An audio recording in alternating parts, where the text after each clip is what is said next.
Hello and thank you for joining us. I'm Ed Hand, your host for tonight's Unpublished TV panel discussion. Our topic tonight, the WE scandal that scuttled the Fed's $900 million plus youth program. However you're watching and listening to our show, whether through our social media channels on Facebook, Twitter, and YouTube, or on our podcast channels, iTunes, Google Play, Spotify, iHeartRadio, and more, I'd like to remind you, you can still cast your vote on this topic at Unpublished.vote and then email your MP to tell them why. Now, our question this week is, do you think the Prime Minister should step aside while the ethics investigation is conducted into the WE scandal?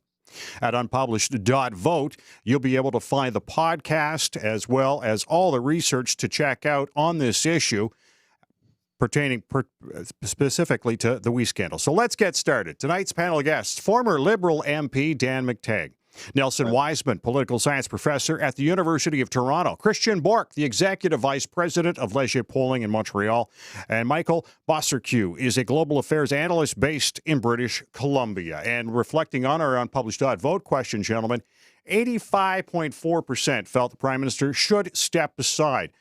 Nelson, are you surprised by those numbers? Well, I don't put much on them. This is self-selection. There's nothing random about that. And so the kinds of people that would respond to this kind of thing are the kinds of people that would want him to step aside. It's also obviously unrepresentative of the Canadian population. It's only political junkies that would tune into something like this. Most of the public is unaware of this. Mm-hmm. What do you think, this Dan? Kind of survey. Dan, what do you think? 85%? That's pretty substantial. Well, it is more than substantial, and it does reflect, I think, a significant shift in political fortunes for the Prime Minister and for his team. Only a few weeks before this, they were rolling towards what looked like a likely majority election that they would call in September. I don't think there's any doubt among the pundits and others that we were going to go back into one. This is a significant moment, a turn and a major shift in the direction the Liberal Party was going at. And I think for most people, while these are the dog days of summer, it's a summer unlike anything we've seen before. And there's been plenty of attention up until very recently on this particular issue. Would the Prime Minister resign if I told him to, or 85% of a poll said so? No. But I think the Prime Minister is likely to do significant damage to himself. I think the poll that I thought was a little bit more intuitive was the recent one that suggested 49% of Canadians would in fact change their position and would in fact want a federal election where it found the Prime Minister to have been found for a third time by this ethics commissioner that he had violated the ethics code and behaved in his conduct accordingly. Now, I should mention that in terms of our vote, obviously it's not scientific. We just give people a chance to get their message out to their MP or an MPP. But of course, Dan, you're talking about Christian's poll, and how bad has the Liberal brand been hurt by this, Christian? I'd say not so bad. This is not SNC-Lavalin like we saw last year. We had them from 39% in voting intentions, heading towards a majority again if they had made an early election call. Now they went back down to 33, which was at their lowest, within the margin of error of the Conservatives. And now in the polling that we'll publish tomorrow on the 11th, they're back up to 36. So they seem to have sort of lost some support, but it's not that bad. And that 49% that you alluded to just a minute ago, were basically, if you took out Bloc supporters and Conservative supporters from that, very few other Canadians actually felt the same way. I believe it's because we're in the middle of summer. It's probably the worst time to have a leadership race in the history of the Conservative Party of Canada because of the pandemic and everything else. So there's very little attention being paid to this issue compared to what SNC-Lavalin was, where the Liberals actually, at the end of it, were a distant second before we headed into the fall when the election campaign got on the way. Michael, the Conservatives have been calling for a parallel investigation along with the ethics commissioner. Do you think that's necessary? Or is that political posturing? Probably political posturing. But the couple of points I wanted to make here as well is, number one, I returned to Canada. I was in Europe shortly before the pandemic really struck. But what really struck me when I came back is the kind of empathy that exuded from Trudeau when all of this was happening, the assistance that the Liberals put out. It really, I his tone at that podium every day, I think he was really hitting a nerve with Canadians and saying, we're here for you. And then, bam, it's very much diminished very quickly because of this totally avoidable scandal. The other point I wanted to make is because I do cover international affairs so much and been talking to a lot of my American friends about this. By the way, I think it's no big deal compared to what's happening in the Trump White House. But they said that Trudeau pays a lot of attention to his brand outside of the country. What do the people in the World Economic Forum or the publishers of various international publications think of him?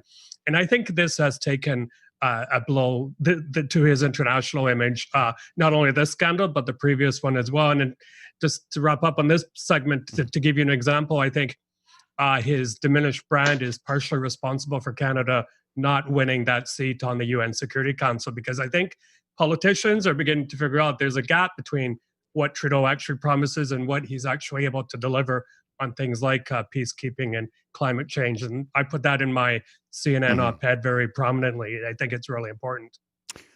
Nelson, we talk about at the beginning about whether he should step aside or not. I wonder, can the party force him to step aside while this investigation goes on? It can, of course, if you've got a revolt in the caucus or the cabinet. That can happen. In fact, that's how they got rid of Jean Chrétien. You had enough people in the caucus that made it clear that when they had a convention, he wasn't going to get the support of the party. If I may say, I think Christian Bork's analysis is spot on, absolutely. In addition to it being the dog days of summer, the pandemic is taking up so much of the air. Look, Lebanon is a big story today. It'll die down in the next week. Unless we get more fire from the wheat scandal, this thing will also peter out. And I think there might be a lot more things happening. The committee that's investigating this hasn't seen the documents, which they're going to be getting soon. And I think there was connection from what Katie Telford said between people in the PMO's office and the We Charity, which tells me, no, it wasn't strictly coming out of the bureaucracy. The Prime Minister was involved because his office called. And when you've got someone from the PMO calling, that's the eyes, ears, and nose of the Prime Minister. Now, I think Bork's analysis, Christian's analysis, is spot on. Remember, the Liberals are now in power because they got 33% of the vote less than a year ago. So even if they're down at 33, and they're not, Christian is going to publish tomorrow they're at 36, that suggests they would not only win as many seats as they hold now, they would win more. The other factor that I think comes in, and this, I don't know if Michael mentioned this, is the Conservatives are having a leadership convention. It's not getting any coverage. But the minute that they get their new leader, which will probably be Peter MacKay, we know historically, not only will the media be giving it more attention, but because of that, conservative fortunes are going to rise. That's a potential threat to the Liberals. And if the Liberals drop in the polls for 4 or 5 months in a row, that's when you could get murmurings in the Liberal caucus to undo the leader. Dan, what do you think? In terms of getting to step aside, I don't think that's obviously it's not going to happen. But Nelson brings up a really, really good point. And what do you think about that? Well, I don't think it's a caucus that can do that, is willing to do that. It's a caucus that was handpicked. We go back to 2015. I'd like the caucus I belonged to for 18 years. I was there in 2002 when there was a battle between Paul Martin and Jean Chrétien. There's no doubt this is not the same kind of caucus. It is very much one that has unusual, if not precedent-setting type of features, including having the chief of staff, the principal secretary sitting in the caucus, something that we would have never allowed in our time, because these were times where members and senators could get together and have that sort of pull aside with the prime minister or whatever minister and bring issues behind closed doors that had to be raised as a caucus. So I don't think this is a caucus that's going to mount any type of revolt. And I frankly don't think there's many heir apparents. Now, though there may be pundits out there who will say, oh, there's Chrystia Freeland. Today we have Mark Carney. There's all sorts of rumors that are going around. Any polling that's done now, and this is all due respect to Christian, is that it is summertime. People have not taken into account and fully digested what is happening. I think come September, when kids get back to school, we start dealing with the other levels of the pandemic, start dealing with furtherance of the scandal, perhaps more details that are coming forward, and perhaps even more importantly, the CERB checks are running out. The folks who said, yeah, I want to vote for these guys because they bailed me out in a bad time, are going to say, hey, listen, the gravy train's over. It's there's no more money. So I think these are not great times. What is saving the Liberals more than anything the Liberals can do or not do, or what they've committed, or by omission or by commission, so the NDP is too weak at this point to force any type of an election or force the hand of the Liberals at any point. Until I see, maybe I'd like to hear from Christian what he thinks the NDP will be at tomorrow, until I see them going from history in this party, 38 years in the Liberal Party, half of that as an MP. I don't think there will be an election anytime soon. I don't think there'll be a lot of pressure on the PM until he's found to be, found wanting for a third time. Well, what do you think, Christian? Where's the NDP going to be?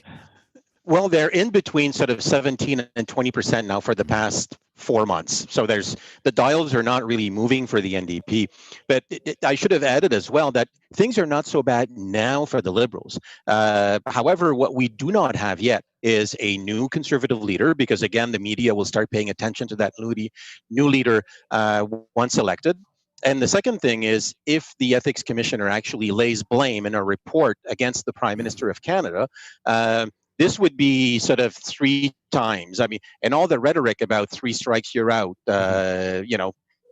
Whenever you give 3 examples of something, that everybody believes you because it's enough, right? So this element of this is the 3rd time, if there is blame that is laid, I think right now the Liberals are probably thinking it's not as bad as we may have thought.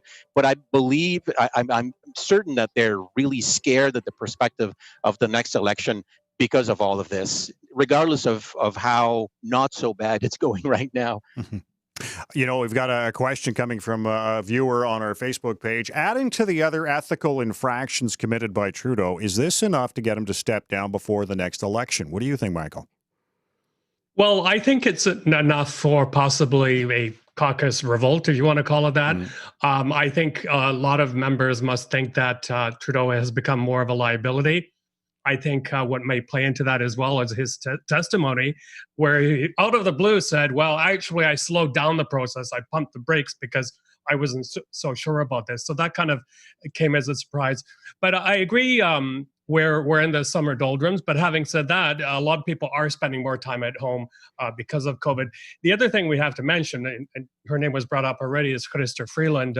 By the way, I do know, but she's a tough lady. And I thought it was very interesting, I believe it was last year, where Trudeau kind of pushed her from the portfolio of foreign affairs into this kind of undefined role as deputy prime minister, and I think responsible for intergovernmental affairs. I'm not so sure that's a role where she was really comfortable, but knowing what I do of her and her accomplishments, I think she would be very, very prepared to step up into that role, at least temporarily, if need be. And I mean, listen to Doug Ford compliment with the way he compliments Chrystia Freeland and a lot of other premiers as well. I mean, we would have never heard that before. So it's a very, very interesting, her kind of transition now and where she stands. That's Michael Bosnick. He is a global affairs analyst joining us on the Unpublished TV as we look at the WE scandal, as well. Christian Bork joining us from Leger. Dan McTeague, former Liberal MP, and Nelson Wiseman from the University of Toronto joining us. Now, there was chatter, Nelson, about a fall election. Dan had mentioned it. Do you think there's still a possibility? In particular, looking at Christian's numbers there, if they're not being as hurt as bad by this, then would they not take a shot at it?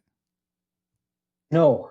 And I'll tell you why I don't think there'll be a fall election, and why I don't even think I'm speculating, but I don't think we'll even have an election next year. The history with minority governments is they usually last 18 to 24 months. Stephen Harper's last minority government, I think, lasted a bit longer. Mm-hmm. And I think this one will as well. One of the reasons we won't have another election is the public, certainly this autumn, is we just had an election last November. We've got a pandemic going on.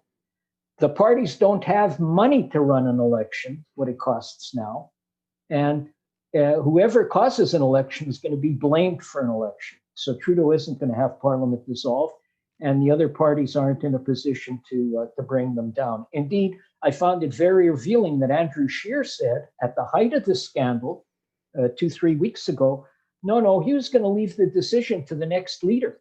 I noticed Alan McEachen, when Pierre Trudeau stepped down in 1979, didn't have any hesitation about bringing down the Conservatives because he looked at the polling numbers. So unless the Liberals drop to 25%, and let us say the NDP gets a big boost, or the Conservatives are much higher and the Bloc also sees some gains, you're always going to have one of the opposition parties that's going to line up with the government not to have an election.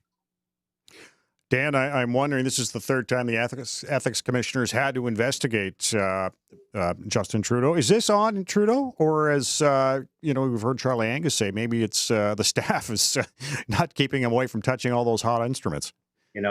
We in our last years, I ended in 2011 after that, as Nelson quite rightly pointed out, the longest minority government I think we've had in Confederation.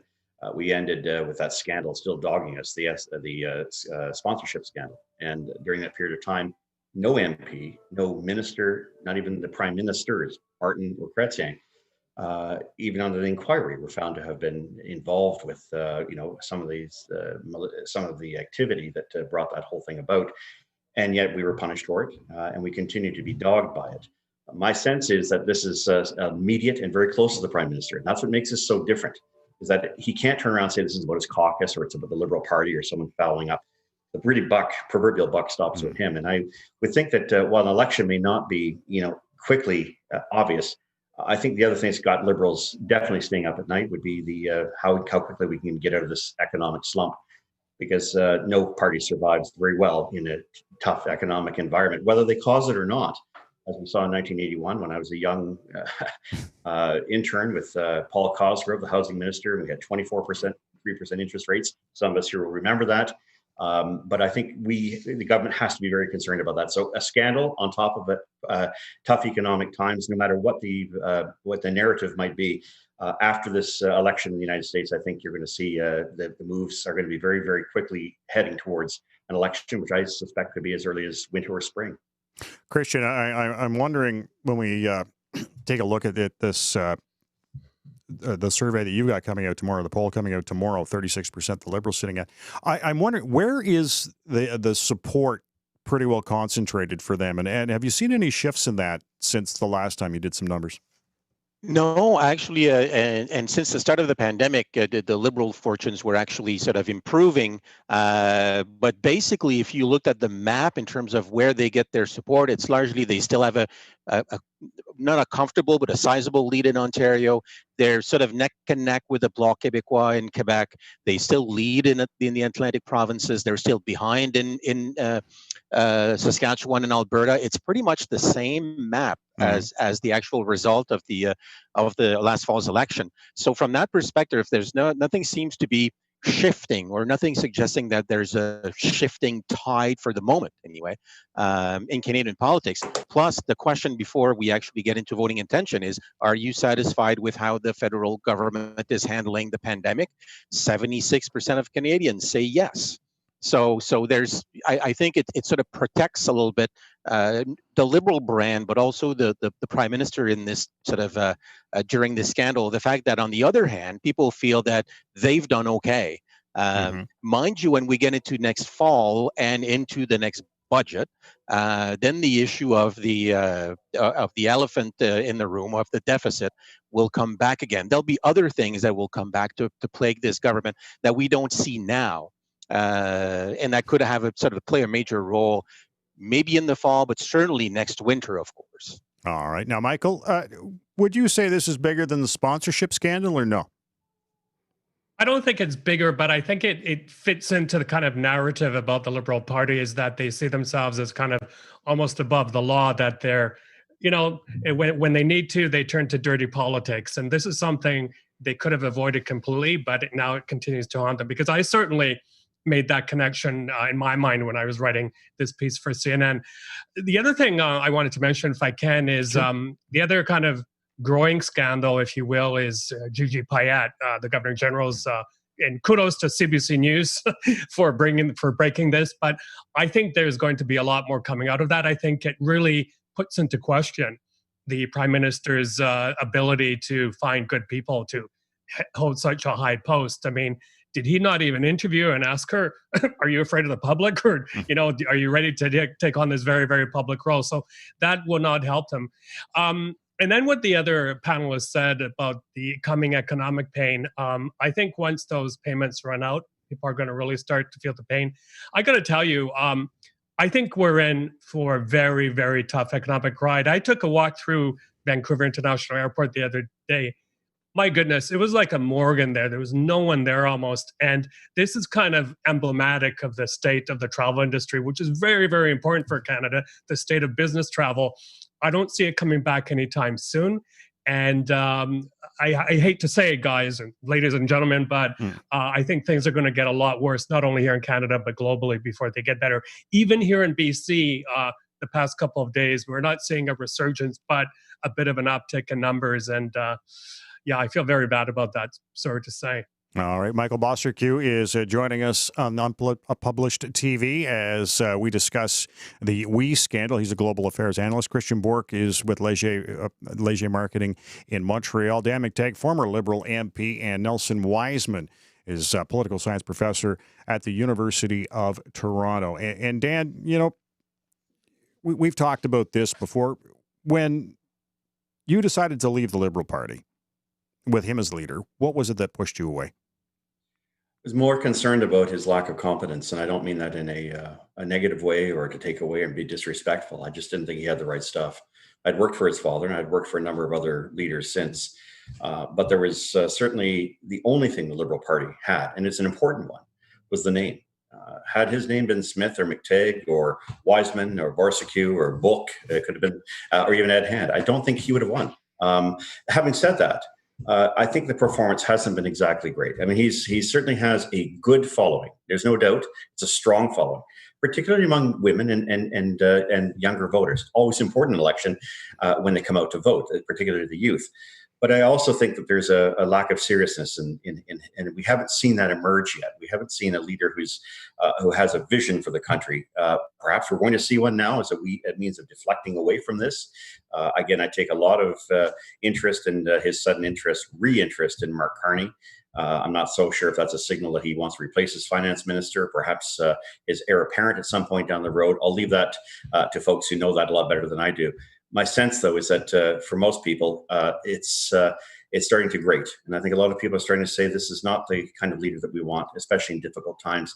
As Michael so quite eloquently pointed out and noticed, we are in for some very tough times ahead. I mentioned earlier, I don't think it's his fault, but the fact that we are, in the financial situation we find ourselves in, if this economy doesn't come out roaring, I think it's not just his leadership. A lot of leaderships of many leaders around the world will be faced with the same and confronted with the same outcome, and that's the likelihood of a loss. Nelson, the Conservatives have a leadership decision coming up shortly, and I wonder, can any of the four candidates, from your perspective, take advantage of this? Well, I mean, first off, there are really only two candidates. There are only two possibilities, and McKay looks like he has the inside track. So it's going to be him or O'Toole. Yes, I think they've got potential with McKay. He's better known. He's got a track record. He's relatively young. He's got an attractive family.